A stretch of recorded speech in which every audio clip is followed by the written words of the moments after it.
taken to Haran by his father after his brother's death. I believe that Abraham received God's calling when he was young. He might have told his father Terah and his relatives how God had appeared to him and had told him to get out of his country and his kindred. Abraham probably did not have the boldness to do this himself. In chapter 11:28, we are told that Haran died before his father Terah in the land of his nativity, in Ur of the Chaldees. Haran might have been Abraham's older brother, and he might have opposed God's calling to Abraham. It might have been that God waited a certain period of time.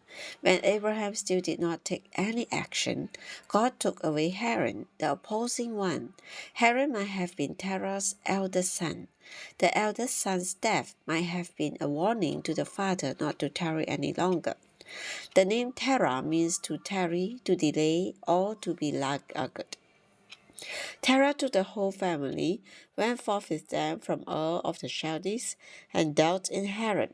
It was not Abraham who took the initiative to leave Ur, it was his father. Terah and his family might have traveled northward along the side of the river Euphrates. Eventually, after a journey of at least 500 miles, they came to Haran. According to the ancient method of travel, it must have taken over half a month to travel from Ur to Haran. But although they made such a long journey, they never crossed the river as God wanted them to. How many years have you been dragging along the side of the river without crossing it? You may say, "Praise the Lord that I am no longer in Ur."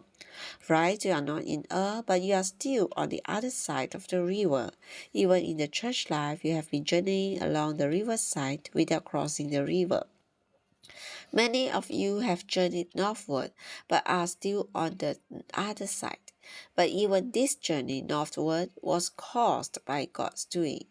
At Ur, there was a person named Haran, and now we see a city with the same name. This names that they left one Haran and came into another. In the eyes of God, both are the same. Whether Haran is a person or a place, is still Haran. The name Haran means dry. When the other brother was opposing God's calling, he must have been dry. Any relative who tries to prevent you from accepting the Lord's calling is a dry one, and any place that hinders you from answering God's calling is a dry place. You can never be watered there. In such a place, you have the sensation of dryness. Many of us have experienced this. Called the second time at Haran after his father's death, Christians are used to exalting Abraham. He is considered as being very high, but Abraham was not that high. He was as low as we are. When God came to Abraham, he lacked the boldness to take action. His father finally acted, taking the family to Haran, where they dwelt until the father died.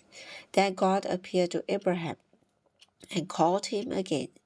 Abraham's delay in answering God's calling caused two deaths, the death of his brother at Ur and the death of his father at Haran. Abraham took two steps, and each step was caused by the death of a close relative. In his second calling, God added another item, telling Abraham not only to come out of his country and his kindred, but also out of his father's house.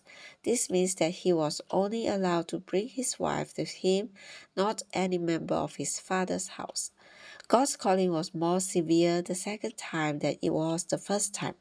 If you look into the meaning of all the names, you will see that apart from the name Abram, which means an exalted father, the only other name with a positive meaning is Sarai, which means my princess. The exalted father was the husband and the princess was the wife. At Haran, God called only these two, but again Abraham dragged his feet through the mud, for he took his nephew Lot with him. In the second calling, God was not only more severe, but he also gave Abraham the promise of the gospel as an incentive to encourage him to answer his calling. He received a more severe calling, but with a great incentive, obeying God's calling in a dragging way. This time, Abraham obeyed God's calling, but he did not do so in a clean-cut way. He was still dragging along. We know this because he did not only take his wife Sarah with him, but also his nephew Lot. Lot was a member of his father's family. Did not Abraham hear when God told him to get out of his father's house? Why then did he bring with him a member of his father's house? I believe that I can tell you the reason. At that time, Abraham was quite old. He was 75 years of age. Although he was 75 years old, he still did not have a son of his own. For such a long journey, he surely needed a young man to help him. That was his excuse. Abraham might have said, God called me, but what should I leave my nephew? Should I not love him? Humanly speaking, everyone would say that Abraham was right in bringing Lot.